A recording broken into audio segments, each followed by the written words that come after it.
तो hello guys, कैसे हैं आप लोग। आशा करता हूँ अच्छे ही होंगे। आज के वीडियो का टॉपिक है लव, डेथ और रोबोट्स। तो चलिए शुरू करते हैं वीडियो को बिना किसी देरी के।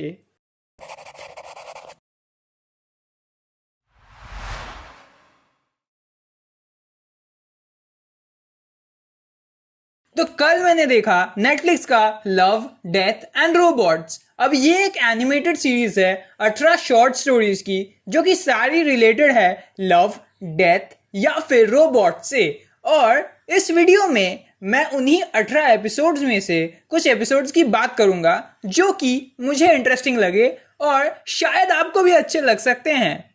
तो चलिए शुरू करते हैं। तो पहले एपिसोड का नाम है सोनीज एज। इस एपिसोड की स्टोरी बेस्ड है लंदन के एक फ्यूचर वर्जन में, जहां लोग बायोमैकेनिकली इंजीनियर्ड जानवरों की लड़ाई करवाते हैं उन्हें मेंटली कंट्रोल करके। अब एपिसोड के स्टार्टिंग में हम देखते हैं उन्हीं में से एक फाइट क्लब का ओनर डिको। सही में इसका नाम डिको है। बेचारे का नाम देख के ही इसके लिए बुरा लगता है। जो भी हो, एक फाइट क्लब का ओनर डिको बुलाता है सोनी को, जो कि फाइट्स में हिस्सा लेती है अपने बीस्ट खानीवोर के साथ, ताकि सोनी उसकी अगली फाइट हार जाए। लेकिन सोनी उसे मना कर देती है। इसके बाद हम देखते हैं खानीवोर और टर्बोरैप्टर की फाइट, जो कि बहुत ही अच्छे से एनिमेट की गई है। और फाइट के एंड में खानीवोर जीत जाती है और डिको फाइट के एंड में खानीवोर जीत जाती है और डिको की जीएफ सोनी से मिलने जाती है। वहां वो सोनी से पूछती है उसको फाइट्स में कौन सी चीज जीतने में मदद करती है, और सोनी उसका जवाब देती है डर। उसके बाद हमें पता चलता है कि डिको की जीएफ भी एक बीस्ट है और वो सोनी के सर में वुल्वरीन की तरह अपने नाखून घुसा देती है। उसके बाद डिको आता है वहां और उसे पता चलता है कि जिसे वो सोनी समझ रहे थे वो असल में सिर्फ कुछ बायो प्रोसेसर्स थे, और सोनी का दिमाग असल में खानीवोर के अंदर है। और तब सोनी बताती है कि फाइट्स जीतने में उसकी जिंदगी का डर मदद करता है उसे। और एपिसोड एंड हो जाता है सोनी डिको को बोलते हुए, That fear of death. Do you feel it?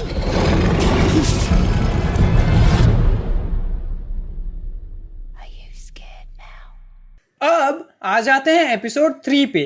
इस एपिसोड का नाम है द विटनेस। तो इस एपिसोड की शुरुआत में हम देखते हैं एक आदमी एक औरत का खून कर देता है और उसे खून करते हुए एक दूसरी औरत देख लेती है।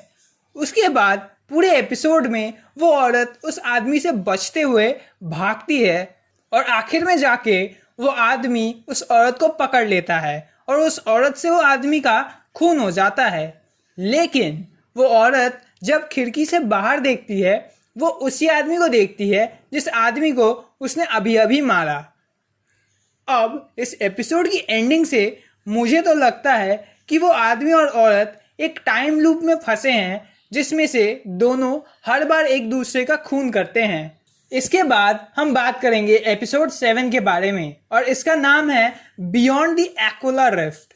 अब इस एपिसोड की शुरुआत में ही मुझे इस एपिसोड का सीजीआई बहुत ही अच्छा लगा। इस एपिसोड की सीजीआई देख के आपको इसके कैरेक्टर्स असली इंसान लगेंगे।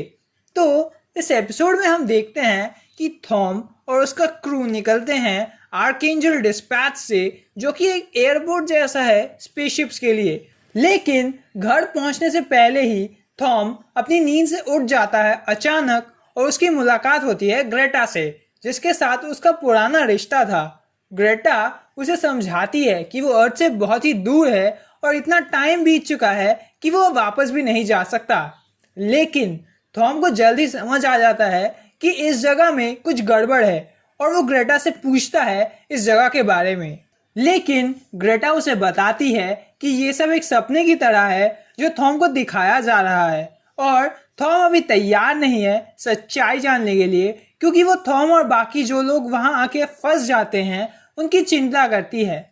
लेकिन थॉम के ना मानने की वजह से ग्रेटा उसे नींद से उठाती है और हम देखते हैं एक बूढ़े थॉम को, जिसकी स्पेसशिप एक स्पाइडर जैसे एलियन के वेब में फंस चुकी है और वो स्पाइडर जैसा एलियन थॉम के सामने आता है, जिसे देख के थॉम चिल्लाना शुरू कर देता है, जिसकी वजह से वो एलियन फिर से थॉम को सुला देती है। ये एपिसोड एक सवाल पे बेस्ड है कि लोगों को डरावनी सच्चाई देखनी है या फिर एक सुंदर झूठ। अगला एपिसोड है एपिसोड 14, जिसका नाम है ज़ीमा ब्लू।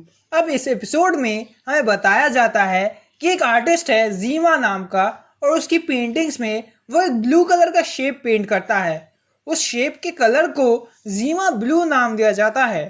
एक रिपोर्टर ज़ीमा का इंटरव्यू लेती है और ज़ीमा उसे बताता है कि एक औरत ने एक सिंपल रोबोट बनाया था अपने पूल्स की टाइल्स साफ करने के लिए और बाद में उस रोबोट में सेंसर्स डाले थे ताकि वो पूल की टाइल्स को देख सके, पूल को बेहतर तरीके से साफ करने के लिए।